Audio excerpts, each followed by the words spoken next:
Yes, good old DJ.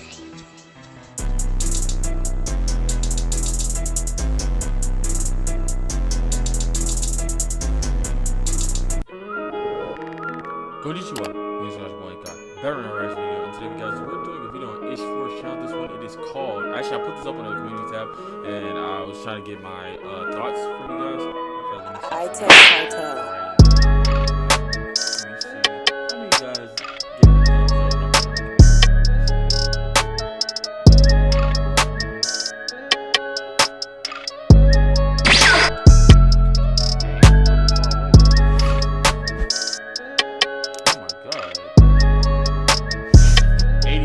get the thumbs up? You guys seen it on the community tab, so I was just like, yeah, why not? So I said, okay, let's go ahead and let's get this done, right? So we're gonna go ahead and get this done. Let me actually delete this.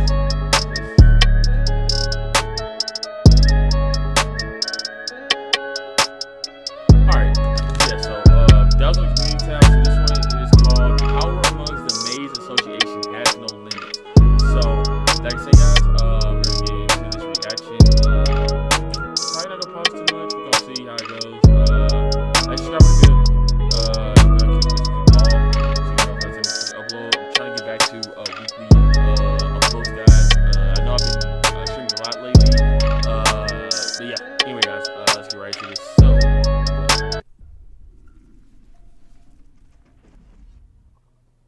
Now I know some of you guys may have come across my Holy Church video, and you have to wonder, where's the association in all this?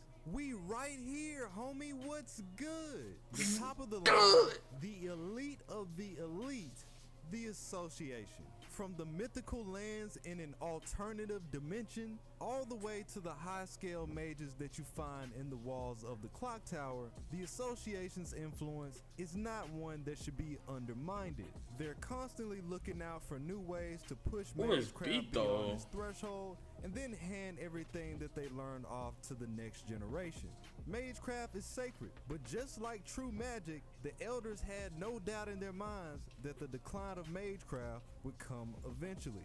That and other forms of mystery. The branches that you find in the association are responsible for keeping up with what they learned so far. The first of which being the clock tower. This is their headquarters, located in the same exact place as the real world clock tower, which is over in London of the UK.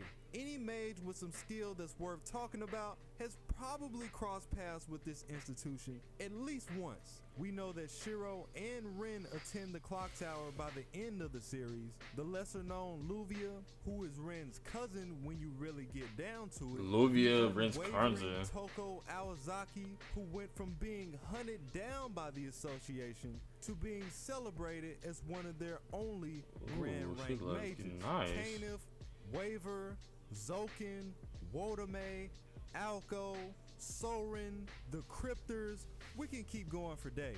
And then you have one of the oldest mages, the big dog, Zelrech, with the true magic. This dude is out here beating celestial bodies. So wait, I'm gonna pause. That's the dude, right? That's the dude that went to the root, right? He was the first one to the root, right? Was it Zelrech, right? Or was it somebody else? It was him, right? That's the dude on the case scope and everything, I know that. But that's the same dude, right? Same dude that did the going to the root first, right? And got like crazy powers and all that, or like his immunity, something like that, like ascended or something like that, right? I think I don't remember. I should get back to it, so he's practically defeating planets. He defeated the true ancestor, the Crimson Moon, better known as Type Moon, who is the father to all the vampires in the verse and the literal incarnation of the Nasuverse itself. I think it goes without saying that he's top 5 mages no matter who you ask. This man will back you into the next millennium. Now, in the beginning, at least for the fans, the clock tower was a place that was shrouded in mystique. But with the release of things like the El Malloy case files, which follows Waver, we've been getting more and more information on how they go about things when they operate.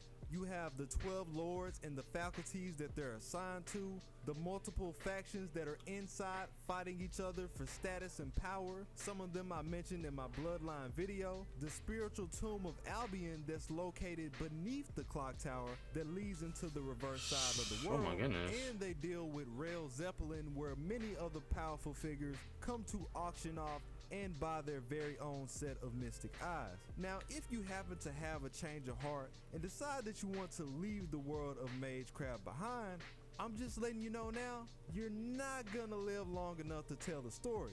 The association is not fond of traitors. There's too many secrets on the line. So it's basically like the and FBI. they will come hunt you down if that's what it comes to. They've even devoted themselves to making a special line of defense to ensure that this happens. These are known as the Enforcers. Wow. This includes Bazette from Hollow Ataraxia, Forte, Cornelius Alba from Kara no Kyokai. Highly suggest that you don't get put on their list. Alongside that group, the association will hire mercenaries if they're feeling risky. Really just depends on the situation. This is where you come to find people like the number one dad, Kiritsugu, or Number one his dad. foster mom, Natalia. You pick your poison. The Atlas branch, as the name suggests, is a nod back to the Greek Titan Atlas that was tasked with keeping the world on balance while placing it on his shoulders. Similar to the job that Atlas had, this branch is filled with a lot of alchemists that were tasked with keeping the world on its toes when they feel like things are getting out of hand. They are the ones that created the 7 secret taboos, which can bring destruction to the world itself. The face of this branch being, of course, Scion and Wallachia. Wallachia, who in the Tsukihime world is an 1,000-year-old ancestor through his research. Oh, They're 1,000 also years responsible old. for the ideas behind the Impressive. technology that's provided at Chaldea, and the sole reason that we can do our job in the first place. They made Tri-Hermes, which is the greatest database known to mankind. They made the Paper Moon, which is a Sion, key that we goodness. use to open an Ooh. alternate dimension and escape the destruction. Ooh, she of look the world. good. They've even crafted a portable supercomputer. It's a that waifu is the right there. Incarnation of all their secrets in a single unit. The Wandering Sea, which is an island that can be found on a different layer of the planet, is a branch that focuses more so on getting back to our old school ways. They decided to take a stand against the Clock Tower's ideas for advancing Magecraft and put most of their effort into studying the mystery of the Age of Gods. Though they still remain a part of the organization, this conservative state of mind has put them at friction with the people of the Clock Tower. The Atlas branch is another that doesn't conform to modern Magecraft as well. So I think it goes without saying that there's a lot of politics going on all sides. Fabro, better known as Nero Chaos in the Tsukihime world, is an ex-mage from the Wandering Sea who also turned himself into an ancestor.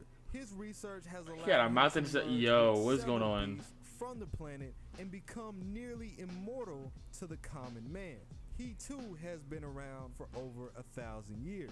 Now, the roster that you'll find taking place in this branch is very unique. The amount of people that have been accepted from the Clock Tower can be counted on one hand. And even if they are accepted into this branch, it's only open one time, Reyes. and that's during the end of the year. What's more is that the current head of Chaldea, Gordolf, even mentioned back in Grand Order that some of the mages at the Wandering Sea is on the same level as the association director. This director has been around for over 2 millennia. Oh, and that can means body nearly they on everybody some that's at the Clock Tower other now. So the fact level. that Gordolf even brought this up means that the Wandering Sea is home to some of the strongest mages Right.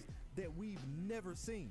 Now, with the association being the grand power that it is, they got a lot of beefs with a lot of people. They've had their run-ins with the Holy Church. They're getting infiltrated by spies from other organizations. They got their set of problems with the Ig Millennia family started by Darnik. And in strange fake, they pretty much don't rock with anybody that's coming from America at all. They're also the ones that work with the United Nations to establish Chaldea. So without them, we wouldn't have Grand Order either. Trust and believe these guys are out here working. But yeah, let me know which branch you guys want to get into first. I was thinking Clock Tower because they do have the most consistent information, but it's still in the air. Let me know what you guys think. Like the video. Okay, well, Power One, the Mage Association has no limits. It sounds like he's gonna do more of these videos in the future about